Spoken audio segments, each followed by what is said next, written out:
Yay Media Group. Hey guys, it's Stephanie. I'm Trey. This is your weekly dose of BS. So I have a theory. And my theory is that Lisa Rinna is coming back to Real Housewives of Beverly Hills. How would you feel about that? I love Lisa Rinna. I would love that. I think she's here's the deal. Lisa Rinna and her, especially in the beginning of Housewives, was so, lighthearted and fun and funny. And I want that Lisa Rinna. I think she ended up having to do, the dirty work? The dirty work. Yep. And people didn't like her because of that. And I think she embraced the dirty work a little bit too much, where she should, if you come back, Lisa Rinna, I think you should come back more like you don't need Would you say show. she was one of your favorite housewives? Yeah. Oh my gosh, yes. When I met her, she was a person I wanted to meet at Andy Cohen's baby shower. I was like, Lisa Rinna, I love you. I still do. I love Lisa Rinna. I think that I think her best thing is, she should just go in and be first season's Lisa Rinna. I think that's where she shines. I don't think it was Lisa Rinna's fault that Lisa had to do what Lisa had to do on Beverly Hills towards the end. And the beginning of Beverly Hills, Lisa, we loved to love Lisa. At the end, we loved to hate her.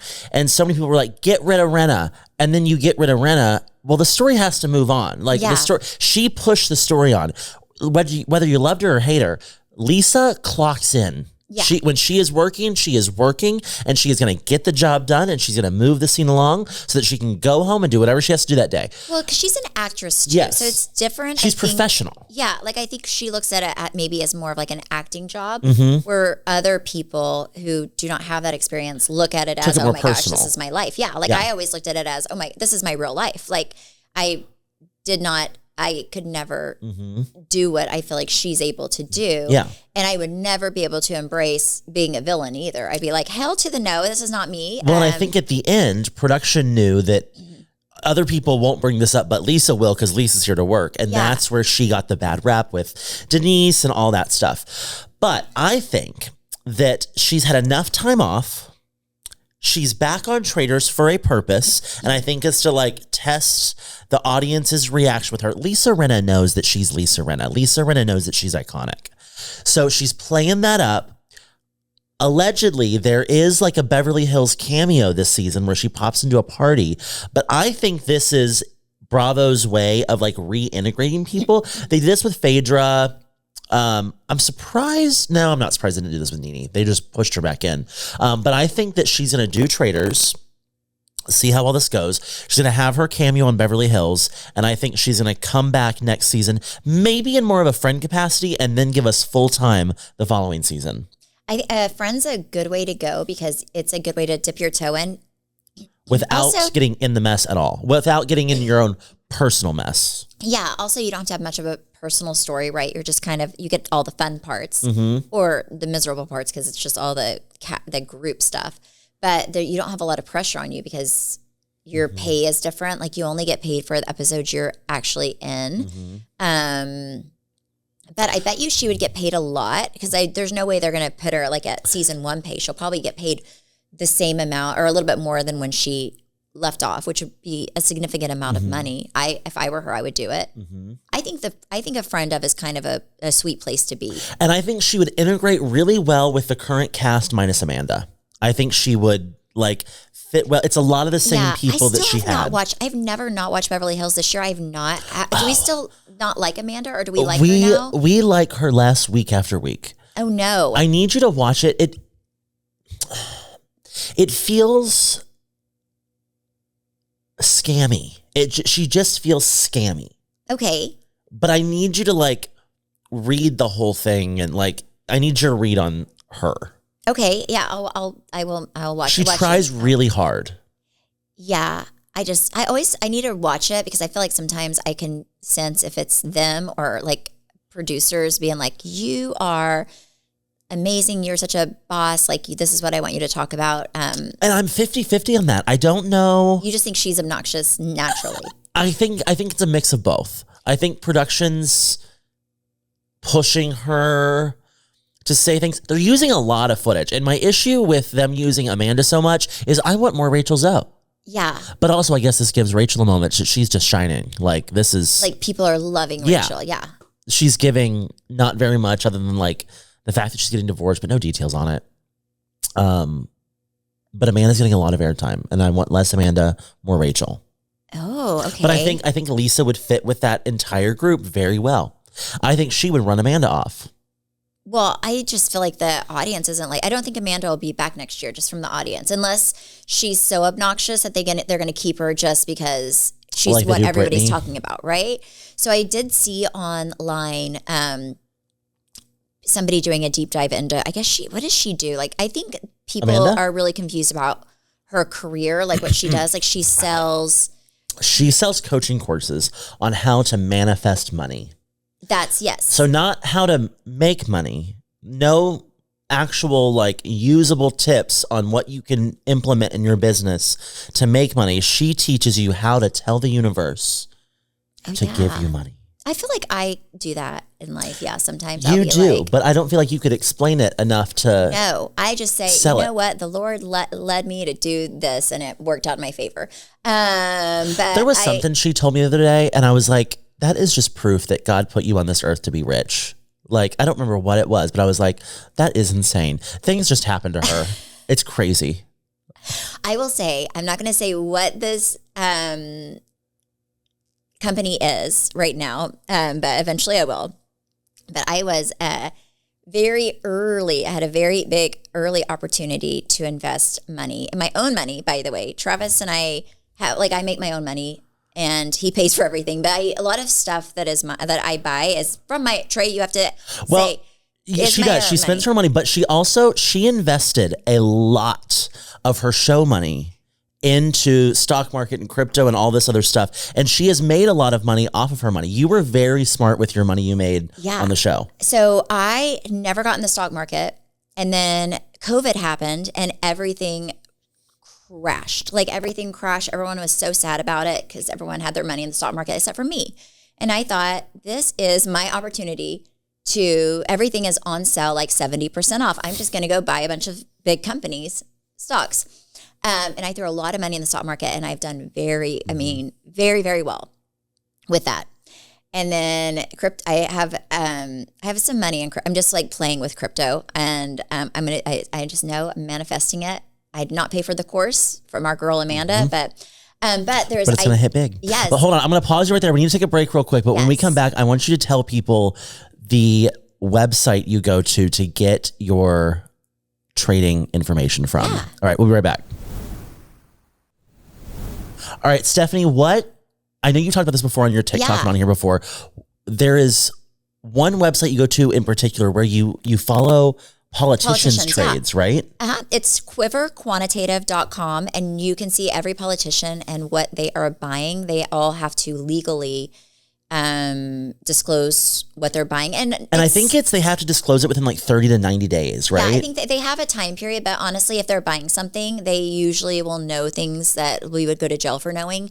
Like the government's giving them a contract. They're the only people that can like legally insider trade because they know who's getting government contracts. Yes, and let's be honest, every side does it. Republicans, Democrats, and like every politician, in my opinion, pretty much, not all of them, but a big majority of them do because... Well, you don't make a $200,000 a year salary and have a net worth of $300 million. That's just not how math works. It's not going to happen. No. So I have been doing that for a while, and I would highly recommend it. What percentage would you say you make in a return a year on your Quiver quantitative investments?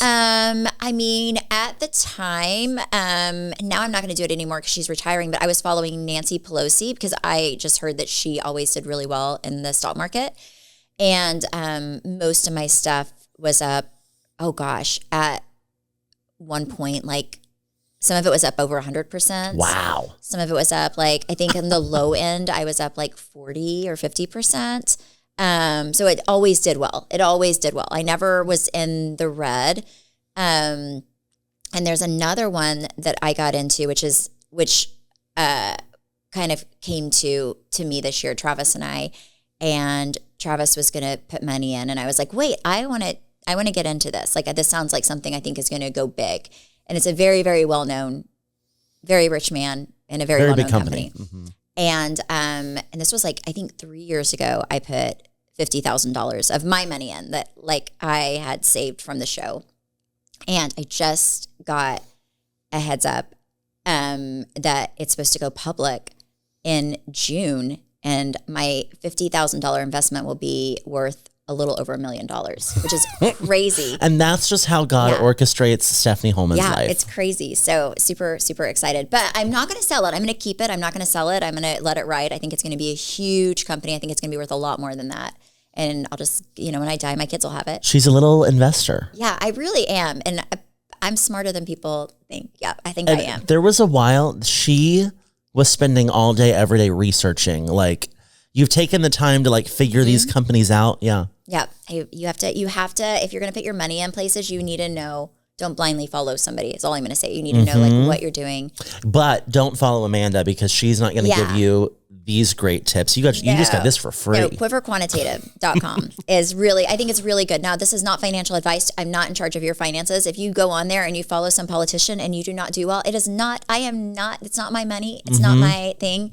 I'm just saying that I've done it, but I also feel like I got, you researched I know a little bit I learned a lot during COVID about the stock market. I was like, you know what? I'm going to figure this out. So yeah, I feel like you can do really well, but I also do not sell my stocks. I keep them. I'm a long-term investor on most things. Yeah. I just keep them and let it ride.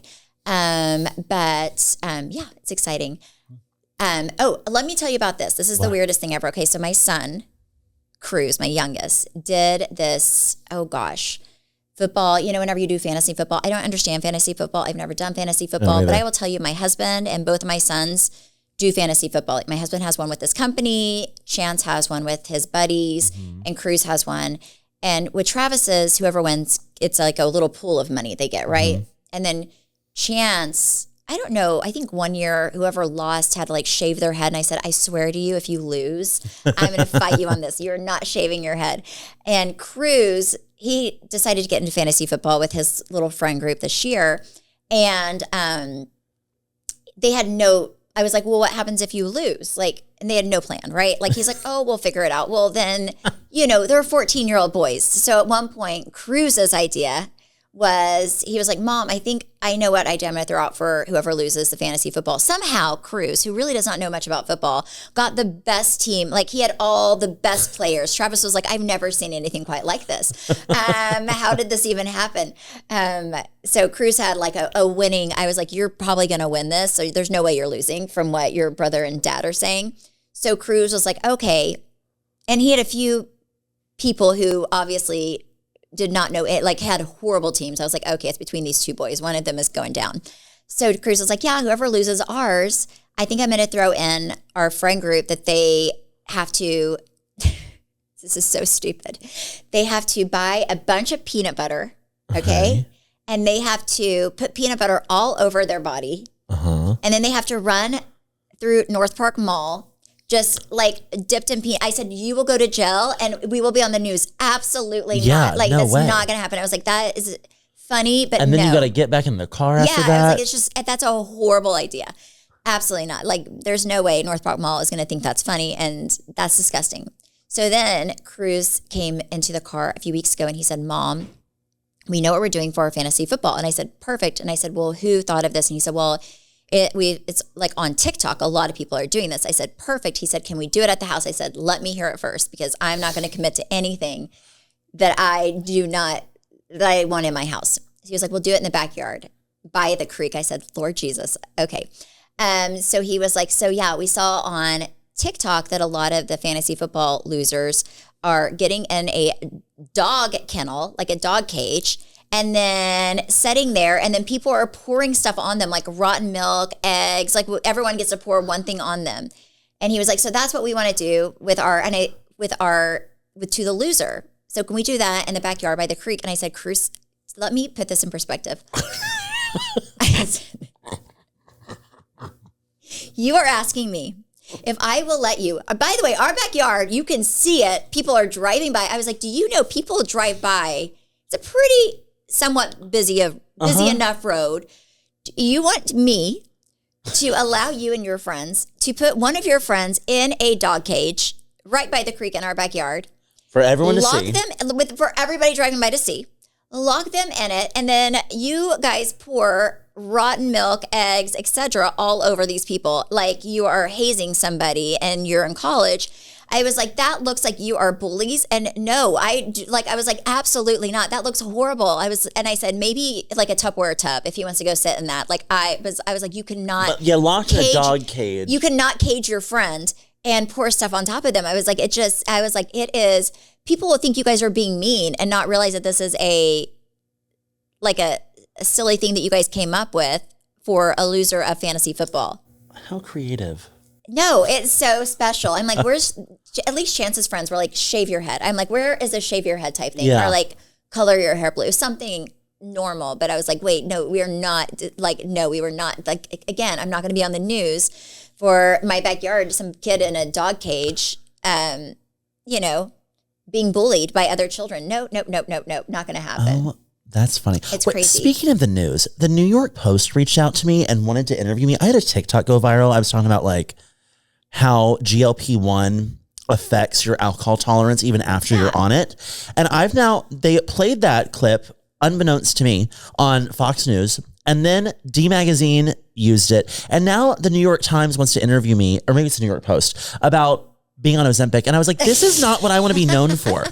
You should do it. Well, I'm going to do it. I'm going to lie to them. And I'm going to tell them that I lost 100 pounds. I've lost like 3 pounds. Trey, you don't think they can see old pictures of you? No, I want to be a success story. Not no, Trey, you need to be like, yes, I cannot drink alcohol and I've gained 3 pounds. So I'm going to tell you, I'm going to tell you when it's out, and you're going to read it and be like, oh my God, he lied. And I am. I'm going to lie through my teeth through this whole thing. Oh, isn't that my terrible? gosh. This is what I'm going to be known for. No, I love it. It is like what the Lord has in store for you. I feel like that's meant to be.